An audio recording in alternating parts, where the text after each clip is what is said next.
Et c'est parti pour 2 heures d'avion, direction l'aéroport de Belfast.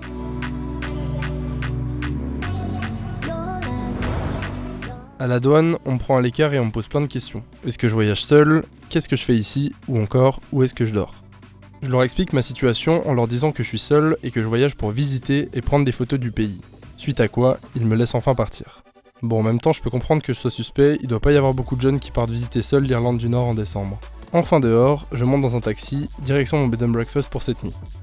En planifiant mon voyage, j'ai choisi ce bed and breakfast parce qu'il était proche de l'aéroport. Et par contre, j'ai pas du tout regardé s'il y avait des restaurants ou des magasins aux alentours. Par chance, la propriétaire a tout prévu, et dans ma chambre, je trouve une marche à suivre pour commander à manger. Bon, il n'y avait pas vraiment de choix, seul un restaurant indien livré ici. Après manger, je décide de regarder quelles sont mes options pour me rendre à ma prochaine destination demain matin.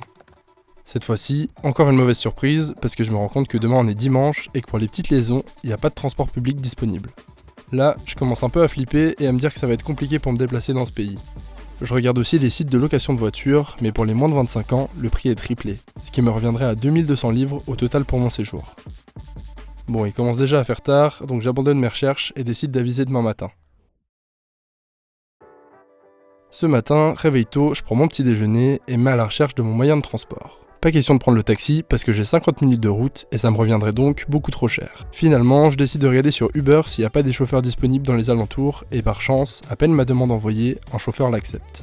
Même si ça reste beaucoup moins cher qu'un taxi, je paye environ 60 livres pour les 50 minutes de route. Sur le trajet, le gars m'explique qu'auparavant il était guide touristique de l'Irlande du Nord. C'était donc super intéressant de pouvoir parler avec lui parce que j'ai pu lui poser plein de questions. Arrivée matinale dans le petit village de Glenarif, première étape, la plage pour profiter du lever de soleil.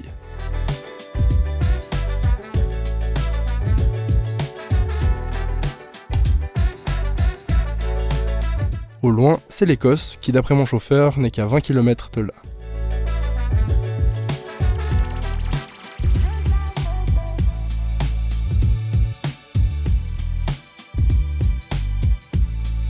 Ensuite, direction mon bed and breakfast pour poser mes affaires, où je suis chaleureusement accueilli par Martin. En discutant avec lui, je lui fais part de mon programme de l'après-midi, qui comprend la visite d'un village abandonné, non loin de là. Il me répond qu'il le connaît bien et qu'il peut sans problème m'y emmener en voiture. Arrivé au début de la marche, il me donne des indications sur le chemin à prendre pour aller au village.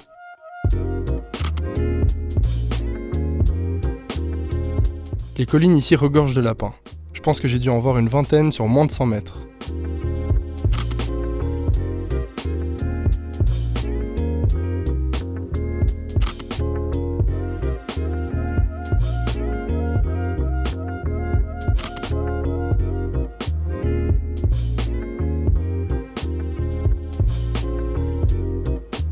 Après 20 minutes de marche, j'arrive enfin au village. Appelé The Hidden Village, ou Galbally de son vrai nom, il était autrefois peuplé de plus de 60 personnes.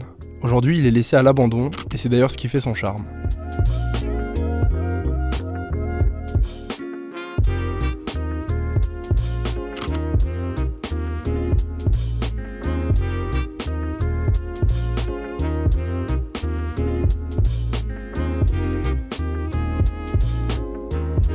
Je continue ensuite ma route en suivant ce petit sentier qui mène en haut de la montagne.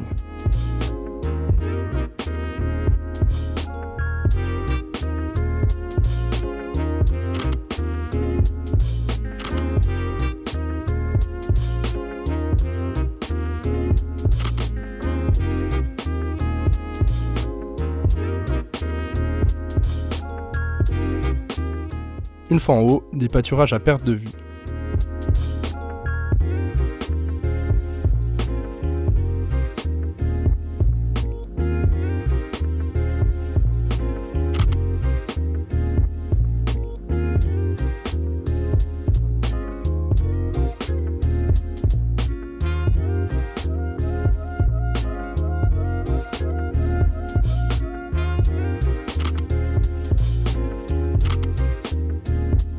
Bon, je pouvais quand même pas venir sur ce plateau sans aller voir des moutons de plus près.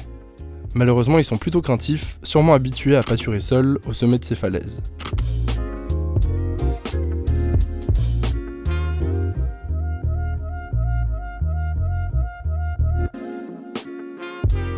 Redescendu, je décide de rentrer à pied à Glenarif, malgré la proposition de Martin de venir me chercher en voiture. Ici, il n'y a pas vraiment de chemin pour les piétons, donc je me retrouve à marcher pendant 5 km sur la route jusqu'au village.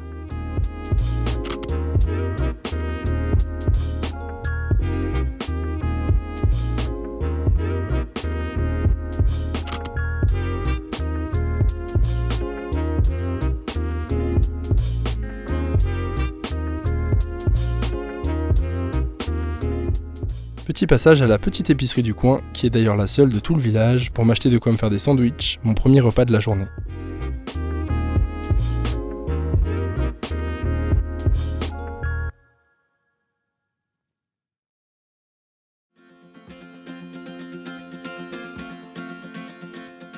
Ce matin, je prends mon petit déjeuner et me rends sur la plage pour admirer le lever de soleil.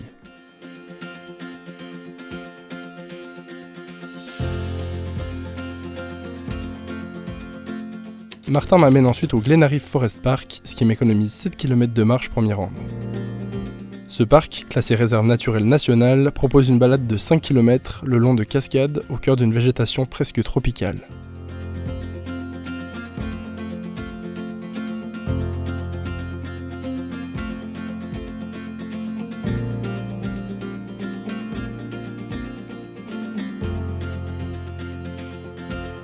Arrivé au sommet, j'aperçois 2 énormes arbres déracinés par une tempête qui a eu lieu il y a quelques jours dans la région. Tempête qui a d'ailleurs failli causer l'annulation de mon vol d'avion.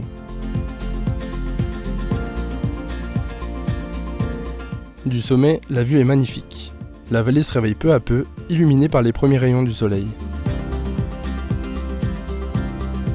Pour la petite histoire, la forme en U caractéristique de cette vallée doit sa forme aux glaciers qui l'ont creusée il y a de ça plusieurs milliers d'années.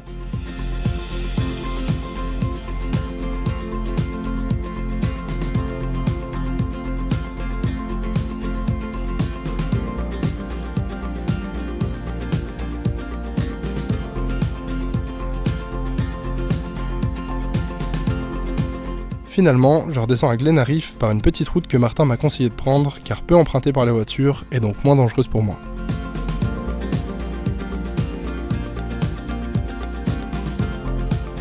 Retour au Bed and Breakfast pour reprendre des forces, puis c'est parti pour la dernière visite de la journée.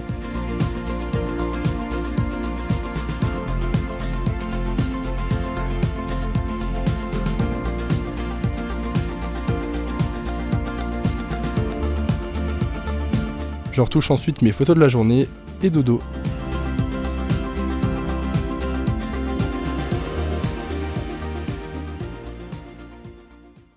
Ce matin, au petit déjeuner, je fais la rencontre de Bernie, une photographe avec qui je discute un bon moment. Elle me dit qu'elle est photographe professionnelle pour l'Office du tourisme d'Irlande du Nord. Elle me donne aussi des conseils pour mes prochaines visites, notamment la possibilité de louer un vélo pour l'île de Rathlin, endroit que j'ai prévu de découvrir demain. Avant de partir, elle me propose gentiment de me déposer en voiture à l'arrêt de bus le plus proche afin que je puisse rejoindre ma prochaine destination. Direction Ballycastle, à seulement 30 minutes de bus d'ici. En planifiant mon voyage, je me suis pas vraiment rendu compte des distances.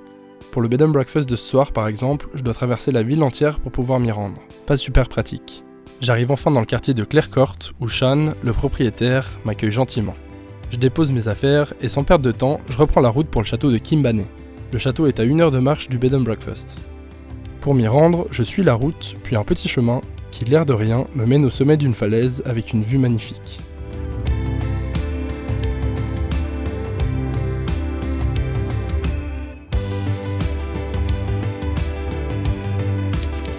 Ce château, construit en 1547, n'est plus qu'un vestige. De nos jours, il ne reste qu'une tour isolée et un enclos.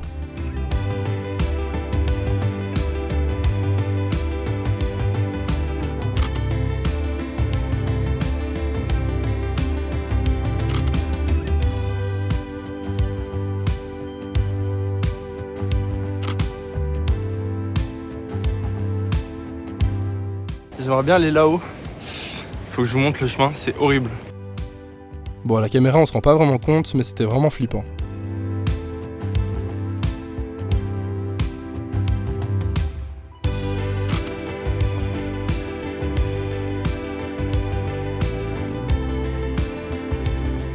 Retour en ville en bus, et pour le dîner de ce soir, un classique fish and chips.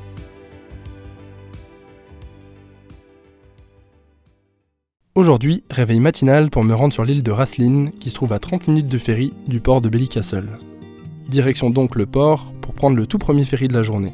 À bord, je suis le seul touriste. Tous les autres passagers sont des habitants de l'île ou des personnes en charge de la protection de la faune.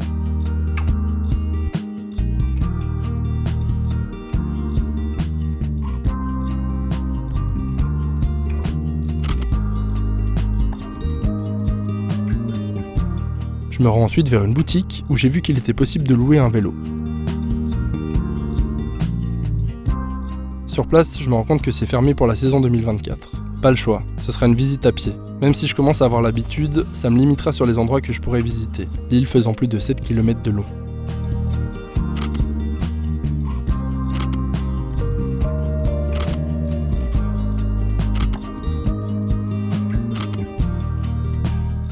Ok, je viens de voir un phoque au loin, donc là on va aller l'approcher, je suis trop content, c'est mon premier phoque depuis que je suis ici. Je vais essayer de vous le montrer à la caméra.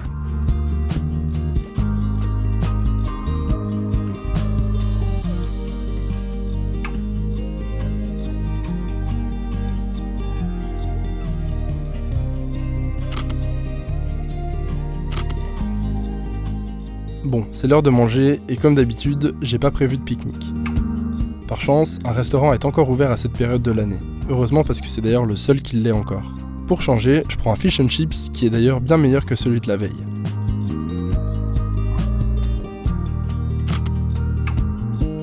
Objectif de cet après-midi, le phare est de l'île.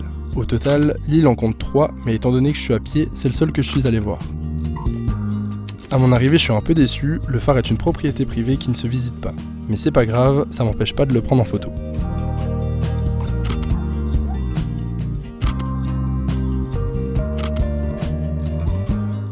En attendant le dernier ferry pour le retour, je retourne à la plage où j'avais aperçu le phoque plus tôt dans la journée. Malheureusement, pas de trace de lui.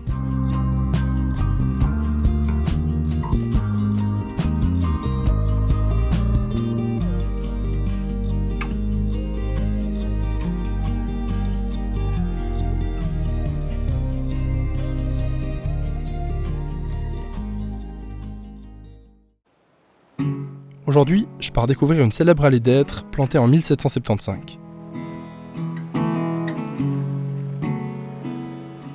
Mais avant ça, petit détour par la plage pour profiter de l'air marin. En demandant des informations sur les bus à des locaux, ces derniers me proposent gentiment de m'y conduire en voiture.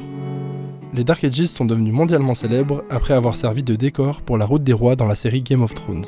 Aujourd'hui, des centaines de personnes viennent visiter cet endroit chaque jour. C'est donc assez difficile de pouvoir prendre une photo avec personne sur la route. Heureusement, je suis patient et après 30 minutes d'attente, j'ai pu avoir la photo que je voulais. Ensuite, petite morse dans le café d'à côté, qui est bien évidemment hors de prix, où je paye 16 livres pour 2 petits sandwichs. Puis rentrer à Ballycastle en taxi, à défaut de trouver des transports publics dans les environs. Ce soir, je me ferai un dîner maison, des pâtes préparées dans la cuisine commune du bed and breakfast. Repas qui peut sembler banal, mais qui m'a fait un bien fou après plusieurs jours à ne manger que des sandwichs. Aujourd'hui, je quitte mon bed and breakfast, direction ma prochaine destination, la ville de Ballintoy. Bon, le conducteur de bus était tellement stressé, parce qu'il était en retard, du coup il était assez désagréable. Mais c'est pas grave, on est à Ballintoy. Il n'y a plus qu'à aller à l'hôtel pour poser le gros sac, parce que là, ça va être compliqué, puis après on pourra visiter. Je dépose mes affaires au Fullerton Arms, mon bed and breakfast pour les 2 prochaines nuits. C'est parti ensuite pour le port de Ballintoy, où j'ai entendu dire qu'il était possible de voir des dauphins.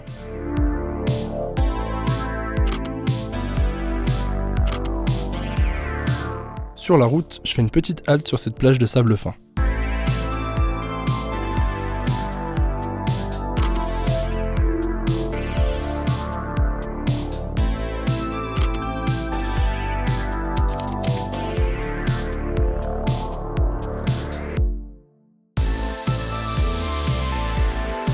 J'arrive finalement au port où 10 minutes après mon arrivée, j'observe déjà un groupe de dauphins.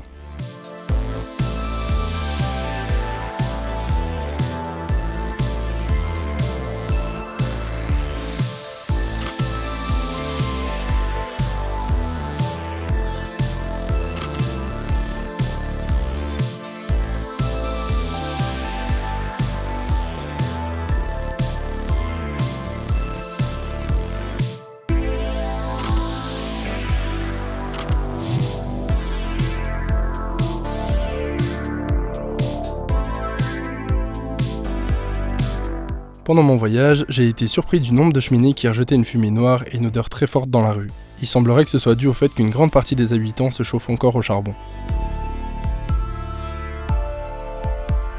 Petite halte pour manger, puis c'est reparti pour 10 minutes de bus, direction White Park Bay.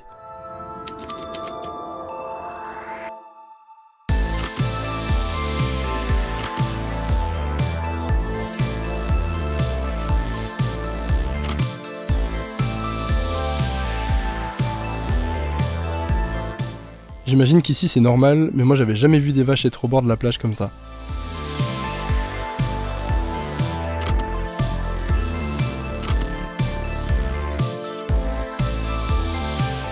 Retour au bed and breakfast pour retoucher mes photos de la journée, accompagné d'un petit thé.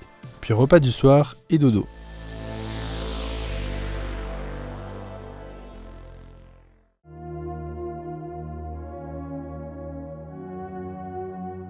Ce matin, départ pour un pont suspendu fait de cordes.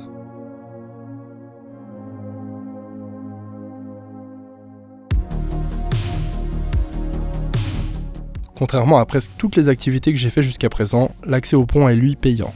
Bon, c'est un peu un attrape touriste, mais vu que je suis un touriste, je l'ai pris quand même. Mais ouais, 15 balles pour traverser un pont. J'espère qu'il est bien ce pont. En vrai, je critique, mais c'est la première fois qu'il y a un chemin pour piétons, enfin pour marcheurs quoi. C'est la première fois qu'il y a un chemin comme ça. D'habitude, il faut se balader sur des petits trucs un peu boueux, puis c'est pas prévu pour. Et puis des fois, il y a simplement pas de chemin en fait.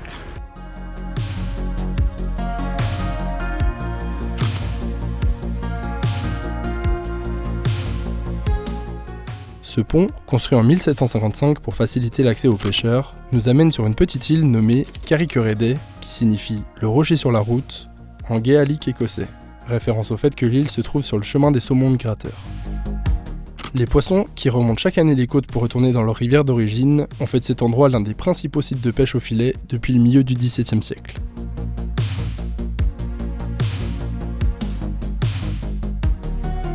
Après le pont, direction un autre lieu de tournage de Game of Thrones, qui est aujourd'hui un simple parking.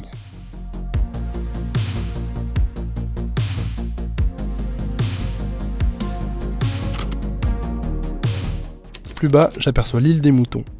Inhabitable pour les humains, en raison de son terrain et de son isolement, elle servait de lieu de pâturage naturel où les moutons pouvaient être laissés sans risque de s'éloigner, car entourés par la mer. Un peu plus loin, je trouve de l'herbe à scorbut, plante qui pousse souvent dans les régions côtières de l'Irlande du Nord, où les conditions salines et ventées favorisent sa croissance.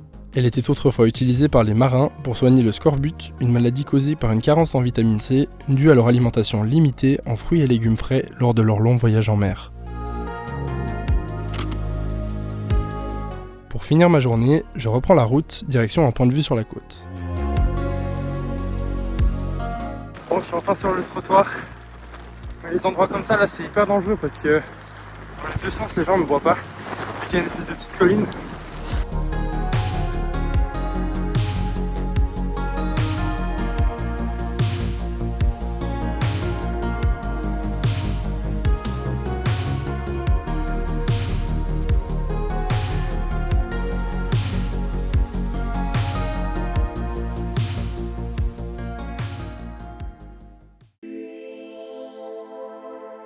Aujourd'hui, je quitte Ballintoy pour me rendre à Portrush, ville portière plus peuplée et surtout plus touristique.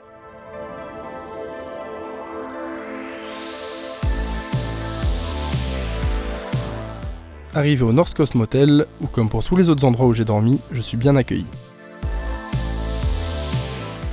C'est clairement le meilleur endroit rapport qualité-prix jusqu'à présent. La chambre est spacieuse et est remplie de petites attentions qui vont de boissons au frais, snacks et une bible. Sans plus attendre, je repars pour le supermarché pour me faire un pique-nique et commencer à visiter. Découverte du jour, un sandwich triangle aux crevettes. Petite dégustation live. Bon, pas dingue. Cet après-midi, j'ai prévu de marcher le long de la côte pour aller voir un château en ruine.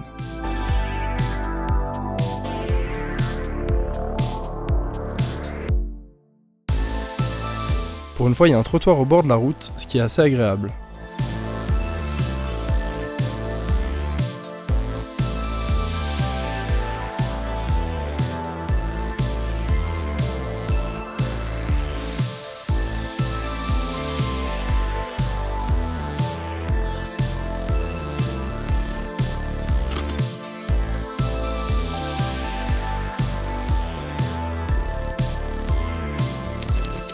Peu avant le château, j'aperçois l'Arche des Vœux, surmontée d'une plateforme panoramique qui, au contact du vent, fait un bruit semblable à l'arrivée d'un train.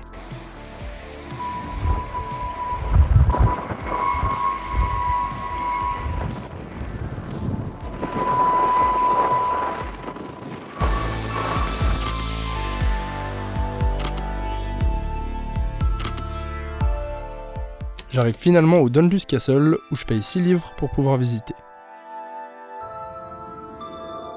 Ce château est joli de l'intérieur, mais personnellement je pense qu'il est plus intéressant vu de l'extérieur.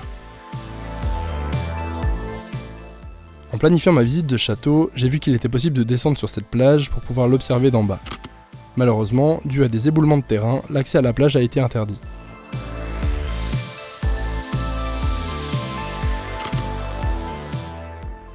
Bon, j'ai essayé d'y aller quand même en bas en leur demandant, en leur disant que c'était très très prudent et tout. Mais ça n'a pas suffi. On va essayer de trouver un autre endroit, peut-être là-bas si on a un petit truc, mais ça va pas donner comme tu envie. Et surtout, je sais pas si c'est ouvert, si je peux aller sur cette photo. Donc très déçu, c'était la photo que j'avais envie de faire ici. C'est bloqué, c'est marqué private, là non plus là on peut pas passer, j'ai essayé. Mais j'ai vu ce panneau. Du coup j'ai essayé d'appeler le numéro pour essayer d'avoir une permission qui est sur le terrain. Ils répondent pas, donc ça va être compliqué. Bon, entre-temps le gars m'a rappelé, en lui expliquant que je voulais prendre une photo depuis son terrain, il m'a gentiment autorisé de m'y rendre.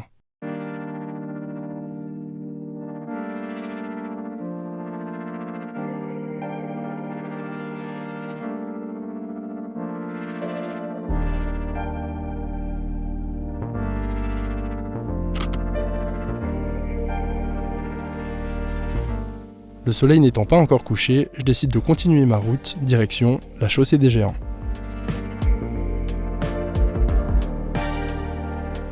Je trouve un arrêt de bus et monte dans le premier qui passe.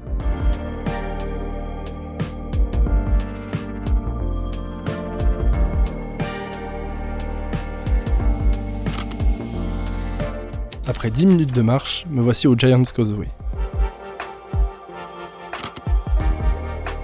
Ici, pas de miracle, le site est rempli de touristes, mais ça reste malgré tout sublime.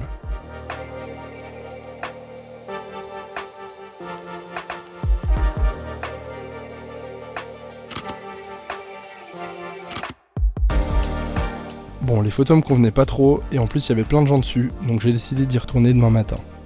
En attendant, retour au North Coast Motel pour y passer la nuit.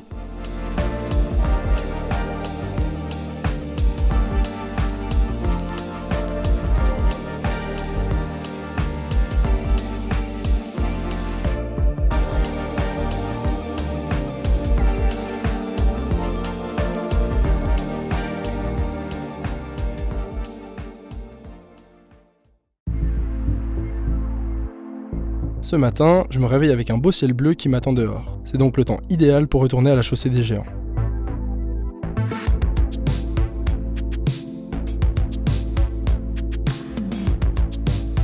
Cette fois, je pars directement en bus depuis Portrush. Pas question d'y aller à pied et d'arriver après tous les cars remplis de touristes.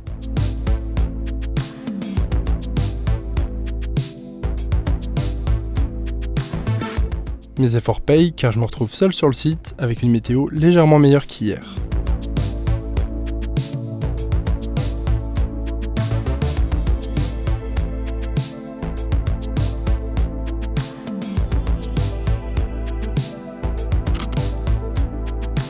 Départ ensuite pour une marche sur les falaises environnantes pour avoir un point de vue sur l'endroit.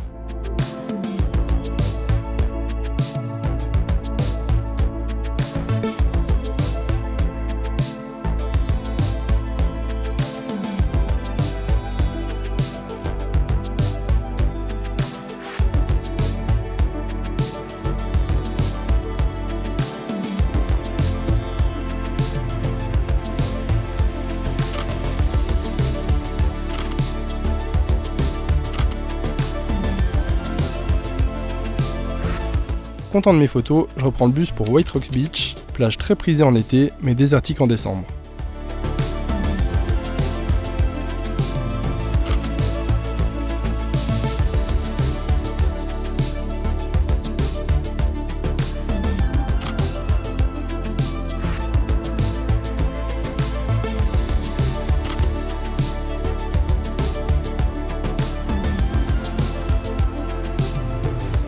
Le vent commence à se lever, donc j'ai dû sortir les lunettes de soleil pour me protéger des vents de sable qui m'empêchaient carrément d'ouvrir les yeux.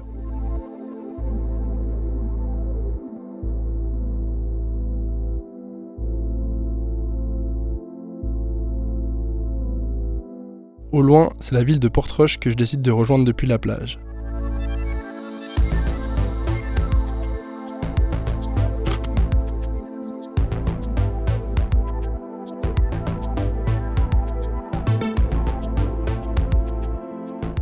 Je continue ensuite jusqu'à la pointe de la ville, où un beau coucher de soleil m'attend.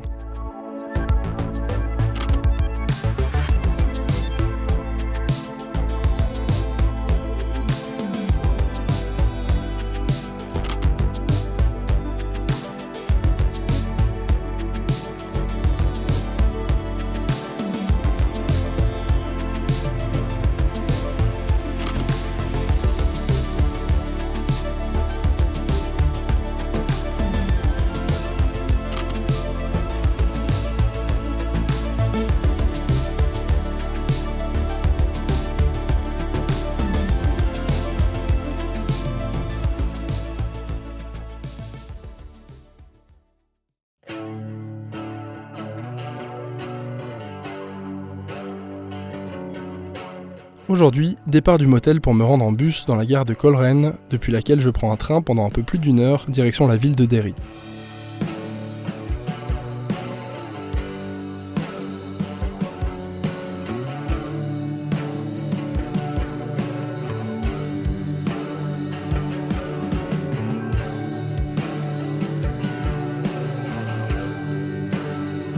Visite de la ville et du Craft Village, quartier de boutique spécialisé dans l'artisanat irlandais.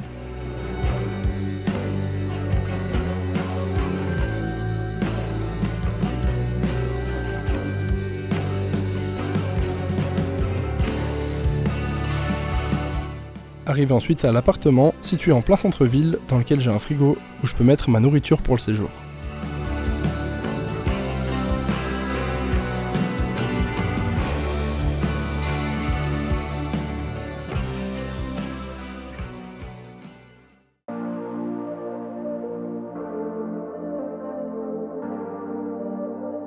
Ce matin, direction les murailles de la ville en passant par la cathédrale de Saint-Colomb.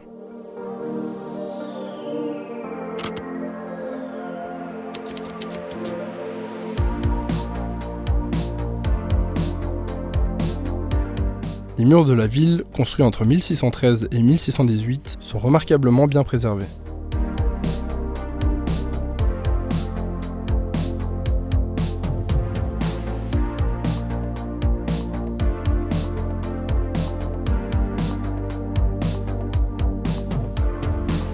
Les murailles de Derry, qui mesurent 9 mètres de large et s'étendent sur 1,5 km, sont un exemple impressionnant de fortification comprenant des canons et des statues commémoratives.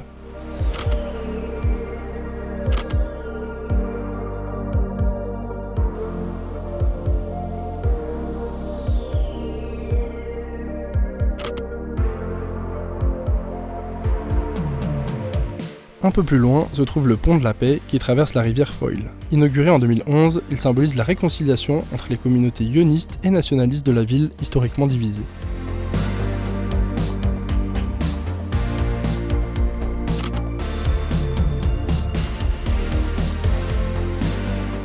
Je me rends ensuite au Fridery Corner, qui est un lieu emblématique situé dans le quartier du Bogside. Ce mur, peint pour la première fois en 1967, marque une période où les habitants de ce quartier ont proclamé leur indépendance symbolique face aux autorités en réponse à des tensions sociales et politiques. Entouré de fresques murales illustrant des événements marquants de cette époque, Fridery Corner est aujourd'hui à la fois un lieu de mémoire historique et une attraction culturelle.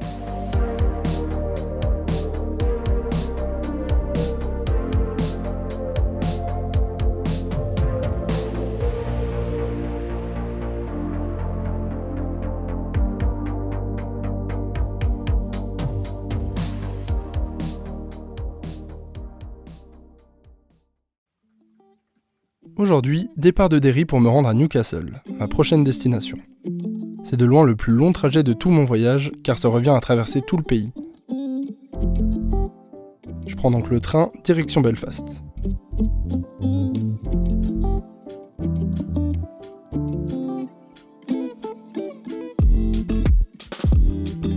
Arrivé en ville, je me rends au marché de Noël pour reprendre des forces, puis monte dans mon bus direction Newcastle.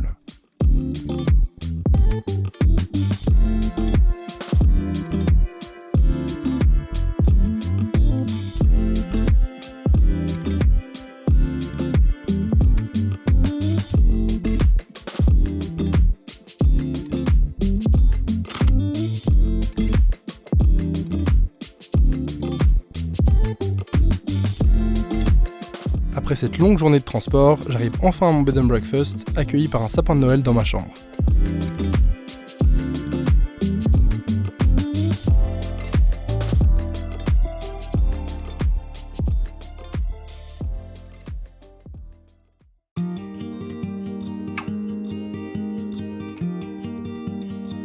Aujourd'hui, c'est mon premier matin dans la ville de Newcastle. Programme du jour, découverte du parc forestier de Tollymore. Le Tollymore Forest Park, premier parc forestier en Irlande du Nord, a été créé le 2 juin 1955. Il s'étend sur 630 hectares et est traversé par la rivière Shima, où se trouvent 16 ponts, dont le plus ancien date de 1726. Cette rivière, site de reproduction pour les saumons et truites, a été désignée zone d'intérêt scientifique spécial en raison de sa géologie, sa flore et sa faune. Et c'est parti pour 5 km de balade dans la forêt.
Avant de retourner au bed and breakfast, direction le supermarché le plus proche qui se trouve à 40 minutes de marche.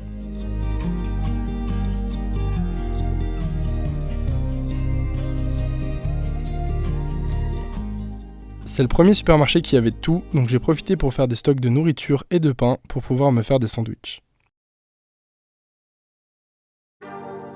Ce matin, je me lève en regardant mon objectif du jour, le Slieve Donard, la montagne la plus haute d'Irlande du Nord avec un peu plus de 800 mètres. Après avoir échangé avec un Français au petit déjeuner, ce dernier m'a gentiment proposé de me conduire au début de la marche, m'économisant ainsi 40 minutes.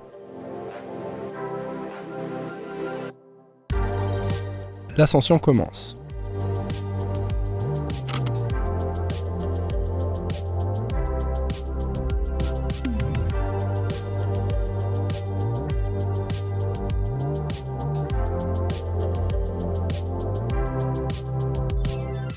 Dans la montée, je passe à côté d'une glacière construite dans les années 1830. Cette structure, conçue pour stocker la glace récoltée dans la rivière pendant les mois d'hiver, offrait un stockage réfrigéré et naturel pour la conservation des aliments périssables tout au long de l'année. Malheureusement, j'ai pas réussi à obtenir d'informations détaillées sur l'intérieur de cette glacière, mais j'ai trouvé un plan d'une autre structure similaire qui illustre bien son fonctionnement. Les blocs de glace étaient empilés dans une fosse, au fond de laquelle un conduit permettait l'évacuation de la glace fondue. À mi-parcours, j'ai été confronté à des rafales de vent extrêmement fortes. J'avais jamais ressenti un vent aussi fort de toute ma vie. Par moments, je devais m'arrêter et attendre que ça se calme. Et parfois, j'ai même dû m'accroupir pour ne pas tomber. En montant, j'entends quelque chose qui dévale la pente à toute allure. En observant attentivement, je me suis rendu compte que c'était en fait une canette de bière encore fermée, emportée par le vent. Heureusement, elle est passée à quelques mètres de moi. Bon, plus de canettes à l'horizon, donc je reprends ma route vers le sommet.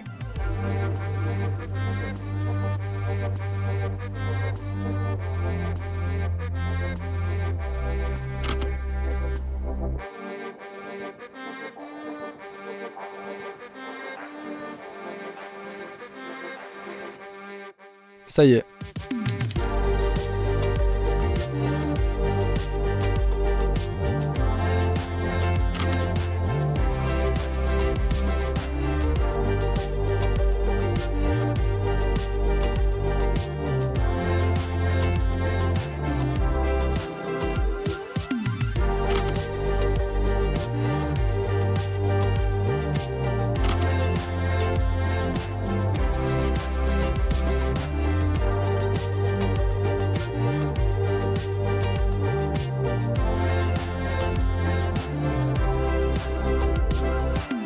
Une fois redescendu, je visite la ville et la plage sous le coucher de soleil.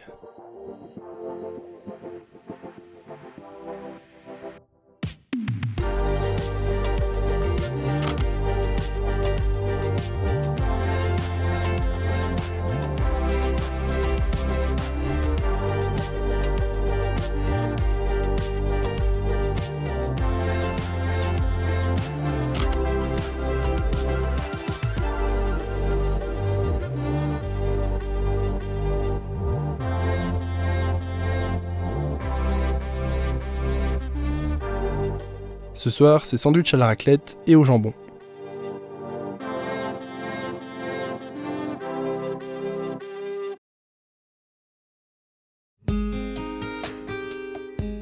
Aujourd'hui, départ de Newcastle pour mon retour en Suisse.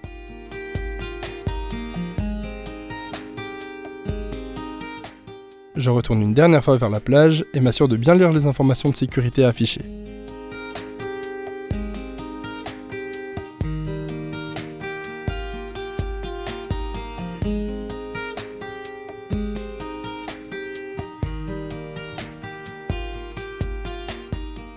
Arrivé à Belfast, où je prends un autre bus, direction l'aéroport.